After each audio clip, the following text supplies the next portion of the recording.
આજે આપણે ગ્રામીણ અર્થતંત્રને નવી દિશા આપતા એક ખૂબ જ અગત્યના વિષય પર વાત કરવાના છીએ. શું ગામડામાં કમાણી માટે માત્ર ખેતી જ એકમાત્ર રસ્તો છે? જી ના, બિલકુલ નહીં.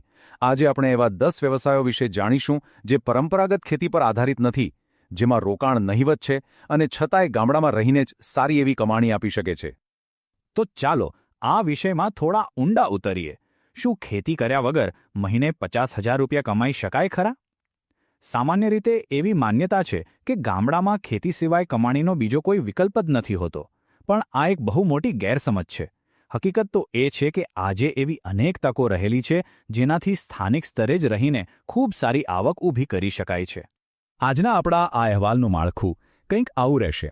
આપણે શરૂઆત કરીશું સ્થાનિક સેવાઓ અને કમિશનથી, ત્યારબાદ ખાદ્ય ઉત્પાદન અને ડિલિવરી મોડલ સમજીશું, પછી ડિજિટલ અને ઓનલાઈન કમાણી તરફ આગળ વધીશું અને અંતે જોઈશું સૌથી નફાકારક તક સરકારી યોજના કન્સલ્ટન્ટ વિશે. તો શરૂઆત કરીએ આપણા પહેલા વિભાગથી. સ્થાનિક સેવાઓ અને કમિશન એટલે કે ગામડાની રોજબરોજની જરૂરિયાતોને આવકમાં કેવી રીતે ફેરવવી. હવે આ માહિતી વિશેની સૌથી રસપ્રદ વાત એ છે કે આ ચારમાંથી એક પણ વ્યવસાયમાં ભાગ્યે જ કોઈ મૂડીની જરૂર પડે છે. ગામડાના લોકો આરામથી આ કામ કરી શકે છે. પહેલું કામ છે ઓનલાઈન સેવાઓનું, જેમાં આધાર કાર્ડ અપડેટ કે ફોર્મ ભરવા દીઠ 50 થી 200 રૂપિયા મળી શકે છે. બીજું છે ટ્રેક્ટર બુકિંગ એજન્ટ, જ્યાં માત્ર બુકિંગ કરાવવા પર કમિશન મળે છે. ત્રીજું છે પશુ આહાર સપ્લાયર, જે એકદમ ઓછું જોખમ ધરાવતું કમિશન આધારિત કામ છે. અને ચોથું મોડલ, જે ખરેખર બહુ જ ખાસ છે, અને એ ચોથું મોડલ છે દૂધ કલેક્શન એજન્ટનું. આસપાસના પશુપાલકો પાસેથી દૂધ એકત્ર કરીને સ્થાનિક ડેરી સુધી પહોંચાડવાનું આ કામ દર મહિને 15 થી 30 હજાર રૂપિયા સુધીની માતબર આવક ઊભી કરી શકે છે. હવે આગળ વધીએ બીજા વિભાગ તરફ. ખાદ્ય ઉત્પાદન અને ડિલિવરી એટલે કે સ્થાનિક સ્વાદની મદદથી ગામડા અને શહેર વચ્ચેનું અંતર ઘટાડીને કમાણી કરવી. અહીં બે અલગ અલગ પણ એકબીજા સાથે જોડાયેલા રસ્તા જોવા મળે છે. એક તરફ વોટ્સએપ અને ફેસબુક જેવા પ્લેટફોર્મનો ઉપયોગ કરીને ગામડામાં બનતા શુદ્ધ નાસ્તા, પાપડ કે અથાણાં સીધા શહેરોમાં પહોંચાડી શકાય છે. અને બીજી તરફ ગામડામાં પણ એક નવી જ જરૂરિયાત ઊભી થઈ છે, હોમ ડિલિવરી. શહેરમાંથી કોઈ ઓનલાઈન ઓર્ડર આવેલો સામાન હોય તો તે ગ્રામીણ વિસ્તારોના ઘરો સુધી પહોંચાડવાની વ્યવસ્થા શરૂ કરીને પણ એક નવો વ્યવસાય ઊભો કરી શકાય છે. આ આંકડો સાંભળીને કદાચ નવાઈ લાગશે, પણ પોતાના ઘરે જ નાસ્તા અને પાપડ બનાવવાનું કામ કરતા પરિવારો આજે દર મહિને 20 થી 40 હજાર રૂપિયાની સફળ કમાણી કરી રહ્યા છે. આ સીધો પુરાવો છે કે શુદ્ધ અને સ્થાનિક વસ્તુઓની શહેરોમાં કેટલી જબરદસ્ત માંગ છે. હવે વાત કરીએ ત્રીજા વિભાગની, ડિજિટલ અને ઓનલાઈન કમાણી, જેને આપણે સ્માર્ટફોન અર્થતંત્ર પણ કહી શકીએ. અને આ ચાર્ટ બહુ જ સરસ રીતે દર્શાવે છે કે સ્થાનિક કન્ટેન્ટમાં કેટલી બધી વિવિધતા હોઈ શકે છે. માત્ર એક સ્માર્ટફોનનો ઉપયોગ કરીને ગામડોમાંથી યુટ્યુબ ચેનલ શરૂ કરી શકાય છે. ખેતીની નવી માહિતી હોય, કોઈ સરકારી યોજનાની વિગત હોય, સ્થાનિક સમાચારો હોય કે પછી પશુપાલનની વાતો હોય. એકવાર દર્શકો વધવા લાગે પછી જાહેરાતો અને સ્પોન્સરશિપ દ્વારા ખૂબ જ સારી આવક ઊભી થઈ શકે છે. આ સિવાય ડિજિટલ માર્કેટિંગ ફ્રીલાન્સિંગ એ એક એવો દરિયો છે જ્યાં તકોની કોઈ કમી નથી. Facebook ads, Canva design, video editing કે કન્ટેન્ટ રાઇટિંગ જેવા ચોક્કસ કૌશલ્યો શીખીને ગામડામાં બેઠા બેઠા માત્ર દેશના જ નહીં, વિદેશના ક્લાયન્ટ સાથે પણ કામ કરી શકાય છે.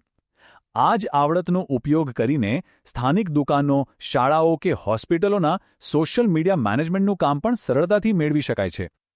ડિજિટલ દુનિયાની ખરી તાકાત એ છે કે આજે સફળ ફ્રીલાન્સર્સ કોઈ પણ ઓફિસ વગર દર મહિને 50,000 રૂપિયાથી પણ વધુ કમાણી કરી રહ્યા છે. અને આ બધું જ કોઈ પણ ભૌગોલિક સીમાઓની મર્યાદા વિના શક્ય બની રહ્યું છે. અને હવે સમય છે આપણા છેલ્લા અને સૌથી નફાકારક વિભાગનો, નંબર 1 તક, સરકારી યોજના કન્સલ્ટન્ટ. જુઓ, સરકાર દ્વારા ખેડૂતો, વિદ્યાર્થીઓ, મહિલાઓ અને વૃદ્ધો માટે કેટલીય કલ્યાણકારી યોજનાઓ ચલાવવામાં આવે છે. પરંતુ જમીની વાસ્તવિકતા એ છે કે મોટાભાગના લોકોને આ યોજનાઓની પૂરી જાણકારી જ નથી હોતી. બસ માહિતીનો આ અભાવ જ એક જાગૃત અને જાણકાર કન્સલ્ટન્ટ માટે એક ખૂબ મોટી તકનું નિર્માણ કરે છે. તો અહીં સૌથી અગત્યનો મુદ્દો એ છે કે આ કામ કેવી રીતે થાય છે. આના 3 સરળ પગલાં છે. પહેલું, સરકારી યોજનાઓની સચોટ અને પૂરી માહિતી મેળવવી. બીજું, ગામના લોકોને ભેગા કરીને તેમને આ લાભો વિશે સાચું માર્ગદર્શન આપવું. અને ત્રીજું, તેમની અરજી પ્રક્રિયા અને ફોર્મ ભરવામાં રૂબરૂ મદદ કરવી. માહિતીનું આ અંતર ઘટાડવાથી સમુદાયને સીધો ફાયદો થાય છે અને સાથે જ એક સારો વ્યવસાય પણ ઊભો થાય છે. લોકોને આ રીતે યોગ્ય માર્ગદર્શન આપીને અને તેમની અરજીઓ પૂરી કરાવીને એક કન્સલ્ટન્ટ દર મહિને આરામથી 30,000 થી 50,000 રૂપિયા કે તેથી વધુની આવક મેળવી શકે છે. આ એક એવું અદ્ભુત ક્ષેત્ર છે જ્યાં સમાજસેવા અને વ્યવસાયનો ઉત્તમ સંગમ થાય છે. હવે અહેવાલના અંત તરફ આગળ વધીએ. અત્યાર સુધી આપણે 10 વ્યવસાયો જોયા, પણ તેમાં સફળતા મેળવવા માટેના મહત્વના પગલાં કયા છે? એ વાત હંમેશા ધ્યાનમાં રાખવી જોઈએ કે કોઈપણ ધંધામાં સફળતા રાતોરાત નથી મળતી.